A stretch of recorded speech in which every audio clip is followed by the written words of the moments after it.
Затлъстяването е медицинска диагноза, не просто естетичен проблем.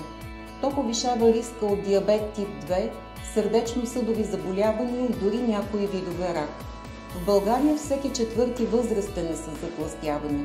Лабораторният контрол е част от профилактиката. Препоръчваните изследвания включват глюкоза, инсулин, гликиран хемоглобин, липиден профил, чернодробни и бъбречни показатели. Понякога се добавят тироид-стимулиращ хормон, кортизол и полови хормони. Кои са малките стъпки с голям ефект?